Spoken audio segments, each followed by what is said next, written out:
যেখান থেকে আমি ভিডিওটা করছি এটা হচ্ছে আমাদের চার্চ, এটা হচ্ছে আমাদের অক্সিলিয়াম প্যারিস, এটা হচ্ছে আমাদের শিয়ালদায় অবস্থিত, এটা আমার শ্বশুরবাড়ি প্যারিস। তো আজকে যে ভিডিওটা তোমাদের দেখবে এটা হচ্ছে আমাদের গুড ফ্রাইডে চার্চে কীরকম আমাদের হয়, কীরকম আমরা প্রার্থনা করি বা চার্চটা কীরকম সেটাই তোমাদের সাথে কিন্তু আজ শেয়ার করছি।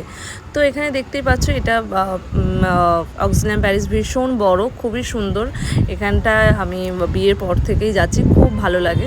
তো যখন আমরা যিশুকে চুম্বন করতে যাচ্ছি, এটা গুড ফ্রাইডে দিন, এখানে একটা যিশু মূর্তি আছে। তো গুড ফ্রাইডে দিন কী হয় সেটাই তোমাদের সাথে দেখো একটু শেয়ার করছি। ভীষণ লোক, অনেক লোক হয়, বিভিন্ন জায়গা থেকে সবাই আসে। তো আমাদের এটা প্রশাসন হয়, একটা বাইরে বেরিয়ে একটা শোক মতন পালন করা হয়, যেটা হচ্ছে প্রার্থনা করে করে পুরো যাওয়া হয়।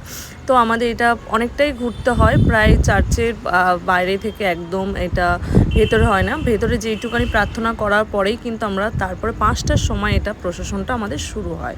তো 2টো থেকে চার্চ ছিল, সরি 2টো না 2:30 থেকে।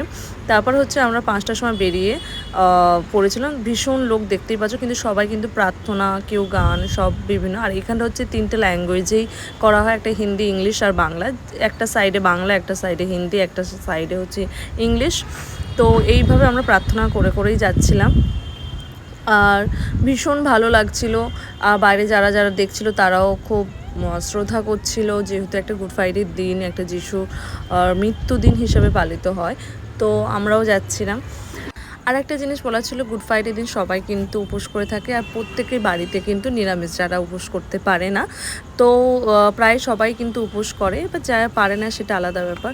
তো এটা হচ্ছে আমাদের অক্সিলিয়াম প্যারিস, আর পুরো প্যারিসটা আমি দেখাচ্ছি। ভীষণ সুন্দর, দেখো একদম চার্চটা ভীষণ সুন্দর দেখতে।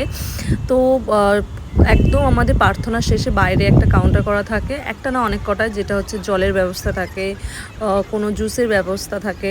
সবাই দেখো ওখানটা আমাদের পুরো প্রার্থনার শেষে একদম 5:30, 6টা, 6:30 বেজে গিয়েছিলো। তা ওখান থেকে আমাদের কিন্তু জল খেয়েছি, শরবত খেয়েছি। তারপরে কিন্তু আবার একটা খাবারের লাইন থাকে, যেটা হচ্ছে সেই দিন আমাদের খিচুড়ি, আলুর দম, চাটনি, পাঁপড় দিয়েছিল।